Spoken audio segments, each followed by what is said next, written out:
So, hello and welcome to another motorcycle review.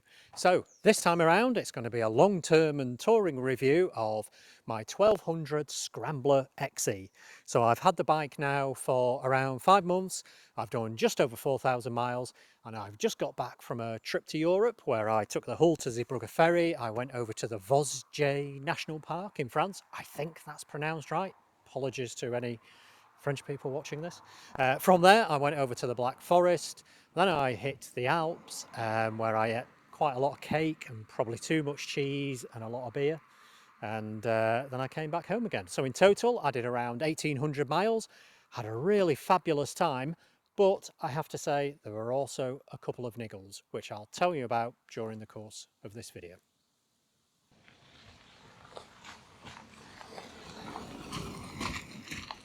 So the 1200 Scrambler is a fabulously versatile bike, and that's exactly why I wanted to buy one, exactly why I did buy one.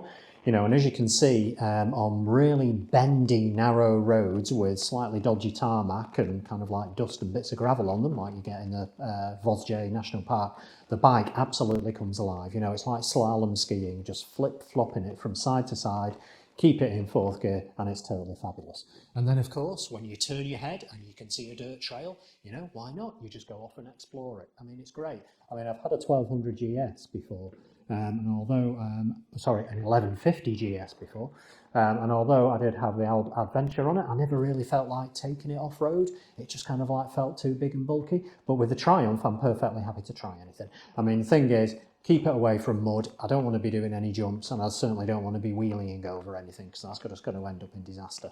But, you know, it makes me want to check these trails out. You know, which is a great thing. It's exactly why I bought the bike. So in some ways, it's just a terrible shame that it's just compromised by these, you know, a couple of naggling issues. Well, the first one has to be the heat of the engine, particularly on the right-hand side where the catalytic converter runs, when it's right against your leg. Now, when you're in the open road, it's absolutely fine. But when you come to stop, or, you know, you're going through a little village or anything, it starts to get to be a bit of a problem. I mean, it wasn't too hot when I was away. You know, it was probably like 25, 26 degrees. But, you know, that was enough. I mean, I'd get to petrol stations and I think, my God, you know, I'm going to have to jump off this if I can't fill up and get out of here pretty quickly. It was that bad. You know, and for that reason, you know, I probably wouldn't take the bike anywhere near the south of France. I certainly wouldn't take it to Spain or southern Italy. So, you know, in some ways that really kind of compromises the usability of the bike. Now, you know, it might sound like a bit of a niggle, but I can assure you in hot weather, when the bike is hot and you've been on the gas, it does start to get a little bit painful, particularly when you're wearing kind of like riding canvas jeans. I mean, perversely, it was better when I was wearing leathers because, of course, you know, there was more insulation. But, you know, the whole point of being away in the sunshine is you can wear a nice relaxed pair of riding jeans and you don't have to clamber into your leathers all the time. So that would be my first niggle. Right, as you can see, I'm in my top secret laboratory and I'm going to test out just exactly how hot the exhaust gets. So what I've done is I've strapped an English muffin to the catalytic converter with some tin foil, and I'm going to go for a ride for 10 minutes and see what happens.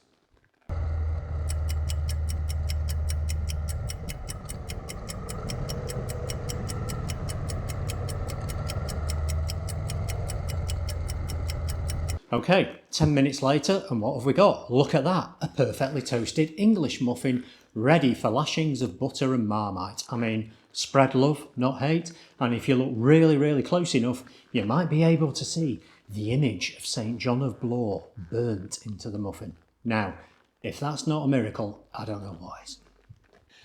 Okay then, so in terms of the second niggle, I would definitely say it's the keyless ignition.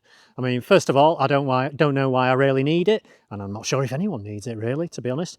But while I was away, I did have quite a few issues with it. It didn't actually stop me getting the bike started or leaving me stranded anywhere, but I had a lot of problems with the key being out of range. You know, it was in my pocket, just about here.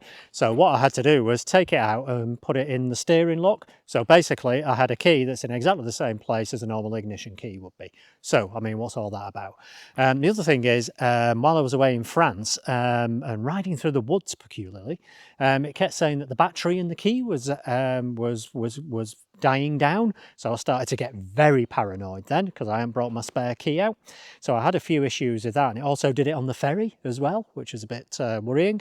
But when I got home, everything seemed to work fine. So I don't know what that's about. But so you go on foreign soil, keyless ignition started playing up. It didn't make me feel too comfortable. I never really thought I was going to get totally trapped because I had the spare key, you know, but again, it's not giving me any benefits and it had a few issues and I just kind of don't like it. Sorry.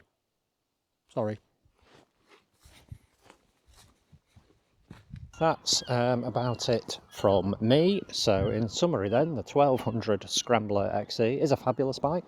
Now, I'm not one for anthropomorphizing bikes, and neither do I really believe that bikes have character. Rather, I think they have characteristics that I enjoy.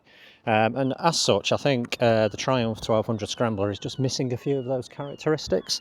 I mean, it's a great bike, but it's not giving me that, you know, that kind of great feeling of joie de vivre. It just sort of still feels a bit clinical for me. But, you know, it got me to France. I found some mushrooms I was too scared to eat. I saw a car on fire and I whizzed around some very bendy roads. I mean, what's not to like? I found the cruising speed was under 80 miles an hour, but, you know, again, that's a good thing. Keeps me out of trouble. So, yeah, great bike. Maybe I'll gel more with it over the winter, especially when the exhaust is kind of grilling my leg nicely in the depths of a Northumbrian winter. So that's about it from me. There's probably not going to be any more reviews for a while now, so happy Christmas and cheery bye.